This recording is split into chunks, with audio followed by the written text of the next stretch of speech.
Olá a todos e todas, eu sou Reinaldo Bessa, sou músico, sou escritor, poeta e sou professor. Eu tenho vários discos lançados, vários livros, e aqui esse meu canal de YouTube, já peço de antemão aquela historinha já de praxe, né? Se vocês curtirem o vídeo, por favor, deem aí seu like, né? Façam a inscrição, né? no canal para receber todas as novidades, as leituras, esse ciclo de leitura que eu vou começar agora, né? E também ativem o sininho que é para vocês serem alertados, né? Sobre um novo vídeo, enfim. Esse canal eu utilizo para diversas vertentes do meu trabalho, eu, como já falei, né, no início, as minhas profissões, então coloco vídeos tanto de shows profissionais quanto de vídeos caseiros, músicas incompletas, músicas ainda sendo feitas e que são enviadas a parceiros, tenho várias parcerias pelo Brasil todo, enfim.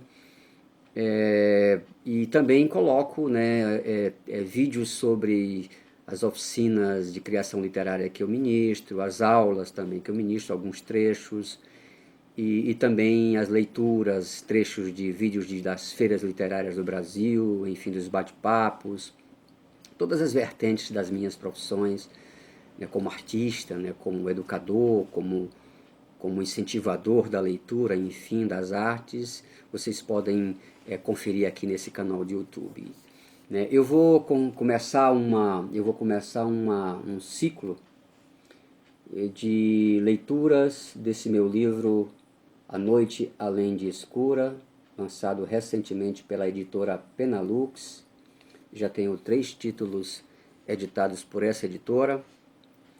Esse aqui especialmente é um livro de contos. Eu sou mais conhecido como poeta, mas escrevo em todos os gêneros, menos em crônicas, uma ou outra que eu faço para um jornal, enfim, seja de São Paulo ou de outro estado ou de outra cidade, mas mais poesia, né? Gosto mais de escrever poesia, né? Então, e tenho mais livros, consequentemente tenho mais livros de poesia, né?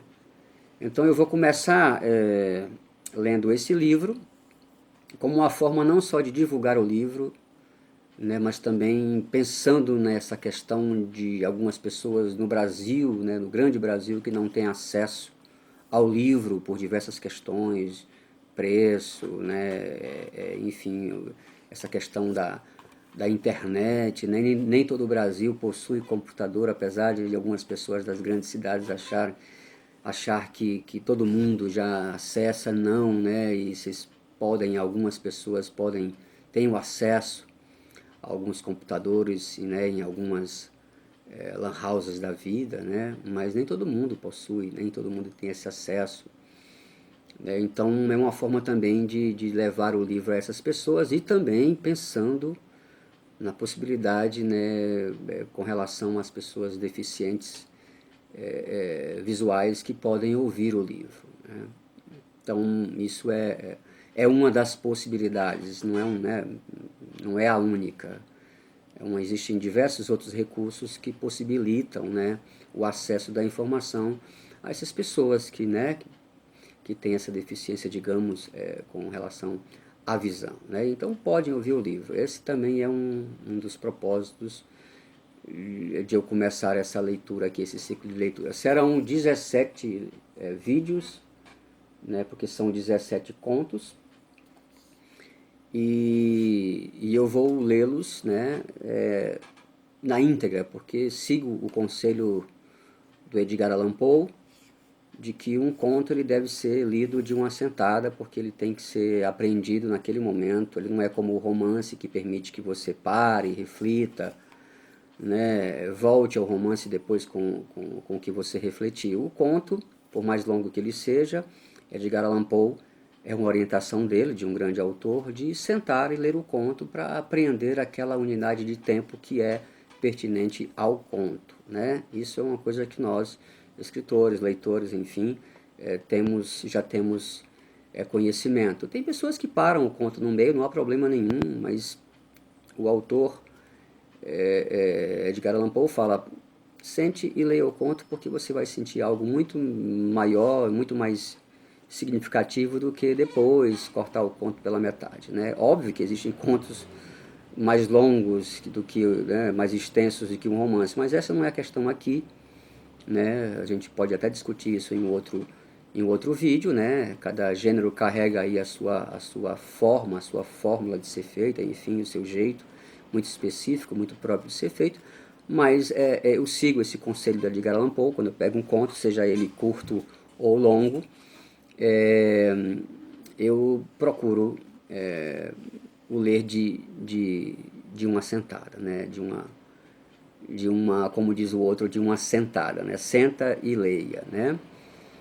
Isso é interessante, tá bom? Então vão ser 17 vídeos, porque serão 17 contos. Então eu vou ler aqui, não é gravado, é lido ao vivo. Vou fazer como um autor também que eu admiro muito, o José Eduardo Agualusa, né, que também fez recentemente, está fazendo leituras muito breves de seu novo romance inédito, e ali de forma também muito tranquila, muito descontraída, sem forjar nada, né, só pegar o livro e ler. Então eu vou começar com o primeiro conto, né, primeiro conto que se chama Aquilo Ainda Brilhando. Ele tem uma epígrafezinha que eu usei do Augusto dos Anjos, né, logo no início, que é: "E erguendo os gládios e brandindo as astas no desespero dos iconoclastas". Augusto dos Anjos. Então o conto começa assim: Aquilo ainda brilhando, ele e seus pensamentos ajoelhados sobre o genuflexório do passado. Passado. Ora, isso não existe. Tudo é presente. Ou tudo é nada. Caso contrário, por que então esse soco me dói como se tivesse acabado de ser desferido? Por que ainda essa umidade e esse hálito de um tempo já tão distante? Distante? Já não sei mais. E por que ele e não ela? Deixa pra lá. Terá sua vez, sua cota, seu quinhão? Terá? Ah, não importa mais. Ele sempre achou que o amor era um quebra-cabeça faltando peças, propositadamente, para a festinha ficar ainda mais barulhenta, ainda mais suja, um inferninho. O amor é mesmo subversivo. Sim, é. Leu isso em algum lugar. Não lembrava quem o havia escrito, mas também não interessava saber. Para quê? Mas o que interessava mesmo? O amor. Ah, de novo. Espanou a cabeça e a escuridão do tempo foi invadida por um clarão de náuseas. Não adianta. Os pensamentos voam, voam, mas voltam, voltam sempre. Assim como esses pombos famintos e mal cheirosos que contaminam praças, campanários, telhados e catedrais. O dia inteiro bicando migalhas, assim como pensamentos mal cheirosos bicando lembranças. Para os pombos existem os falcões, e para os pensamentos, ah, Deus, preciso comprar a coisa, cobrou-se. Ia e vinha, os pensamentos ainda em seu encalço. Como poderia amordaçar a boca desses cães ferozes fuçando o calabouço? Ele que nunca fugiu de nada, que sempre brandiu sua coragem, seu ânimo, sua vontade, ele que tanto ergueu seu grito em prol do que seria, sim. Ele que viveu tripudiando a covardia, tantas e tantas vezes. Isso é covardia, não seja covarde. Mas aí o querer. Ah, o querer. O querer? O querer. Essa maquininha que nunca para, nunca emperra, nunca falha, nem falta, nem cala. Ah, o insaciável querer.